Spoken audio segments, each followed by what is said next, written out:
Bill लेकर के आ रही है। भारतीय जनता पार्टी का इतिहास जिस तरह के फैसले लिए अगर हम देखें, उससे कहीं न कहीं जो परिणाम भारतीय जनता पार्टी चाहती थी वो नहीं आए। भारतीय जनता पार्टी का हर फैसला वोट के लिए, अपने लोगों को खुश करने के लिए। ये वक्फ बिल के खिलाफ समाजवादी पार्टी है, पहले भी थी, आगे भी रहेगी। जिस तरह के संशोधन भारतीय जनता पार्टी कर रही है, वो पूरा कंट्रोल अपने पास चाहते हैं।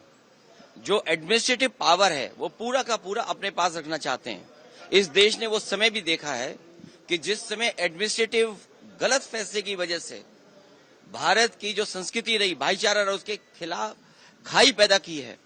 और अगर हम इनका जो फैसले लिए अगर पलट करके देखें, एंग्लो इंडियन बिल जिसमें कि सदस्य एक बनता था, चुन करके आता, वो अपॉइंट होता था, वो बिल ले लिया वापस, वो आरक्षण छीन लिया। आरक्षण एंग्लो इंडियन का छीना, नोटबंदी से रुपया छीना, लेकिन भ्रष्टाचार बढ़ गया, रुपए आज भी निकल रहे हैं। जीएसटी कानून लाए, उधर व्यापारियों का सब कुछ छीन गया। दिन भर वो केवल जीएसटी का चक्कर काट रहे हैं।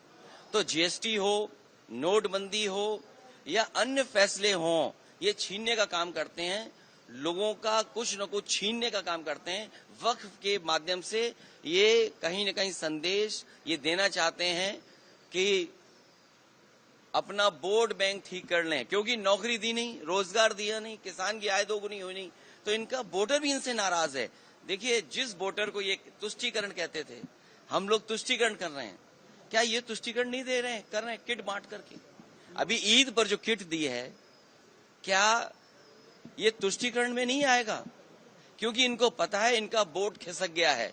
अभी तक तो ये हिंदू भाइयों को गुमराह करते थे, अब इनकी कोशिश है कि मुसलमान भाइयों को भी गुमराह कर दें। सर, वो कह रहे हैं वक्फ पे विपक्ष गुमराह कर रहा है। सर कह रहे हैं कि वक्फ पे विपक्ष आप एंग्लो इंडियन इन्होंने छीना, क्या विपक्ष ने गुमराह किया? आपने आरक्षण छीना, जो यहाँ पर लोकसभा में चुन करके आते थे, असेंबली में अपॉइंट होते थे, तो वो छीना आपने। नोटबंदी पे आपने कहा कि आतंकवाद खत्म हो जाएगा, इनके लोगों को माफी मांगने जाना पड़ा। क्या आप सोच सकते हो? फौज के गलत फैसले की वजह से, हालांकि नई बात बनती ये कहने की है, लेकिन फिर भी कह रहे हैं, एक घटना ऐसी हुई जिसमें इनको माफी मांगनी पड़ी फौज के बड़े अधिकारी को जाकर के, जो गलत एनकाउंटर हुआ था। तो इन्हीं की वजह से आतंकवाद बढ़ रहा है। नोटबंदी फैसला लिया, क्या भ्रष्टाचार नहीं बढ़ा?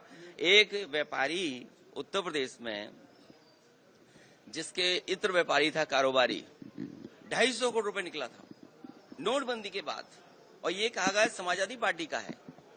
जब इनकी बदनामी हुई, इनका फैसला गलत हुआ, इन्होंने अपनी बदनामी छिपाने के लिए समाजवादी पार्टी के जो पूर्व एमएलसी उसके घर पे छापा मारा।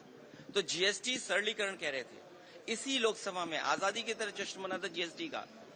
जीएसटी से क्या व्यापारी संतुष्ट है? जीएसटी से करप्शन बढ़ा, महंगाई बढ़ी और व्यापारी के सामने संकट पैदा हो गया।